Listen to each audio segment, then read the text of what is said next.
بسم اللہ الرحمن الرحیم۔ السلام علیکم ناظرین، آپ میرا یوٹیوب چینل دیکھ رہے ہیں حقیقت پلس۔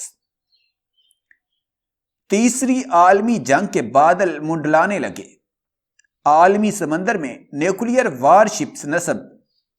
روس اور امریکہ کے اختلافات شدت اختیار کر گئے، مڈل ایسٹ کے گرد عالمی کھلاڑی اکٹھے ہونے لگ گئے۔ ویڈیو کی تفصیل میں جانے سے پہلے آپ سے گزارش ہے کہ اس ویڈیو کو لائک کریں، چینل کو سبسکرائب کر کے بیل کے نشان کو دبا دیں۔ روس نے سوڈان میں نیوی بیس قائم کرنے کا منصوبہ ظاہر کر کے بظاہر تو اپنے معاشی اور دفاعی نظام کو مضبوط کرنے کی بات کی ہے، مگر حقیقت میں اس کے قدم غیر مستحکم ریڈ سی کی جانب بڑھ رہے ہیں۔ کرمنل ڈیفنس اتھارٹیز کا کہنا ہے کہ روس ایسا کر کے امن اور استحکام کو برقرار رکھنا چاہتا ہے، جبکہ دفاعی ماہرین اور تجزیہ کاروں کا کہنا ہے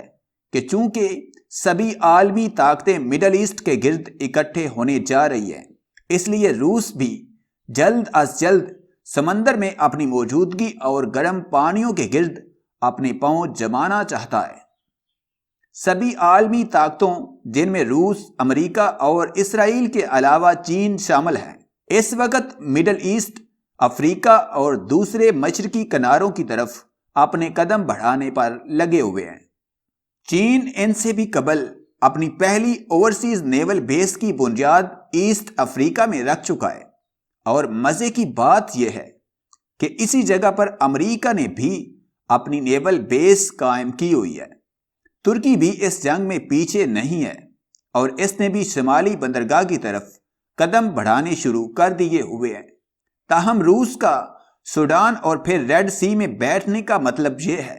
کہ وہ یہاں سے ہر قسم کی سمندری حرکات و سکنات کو بڑی آسانی سے مانیٹر کر سکے گا۔ جتنے بھی امریکی وار شپس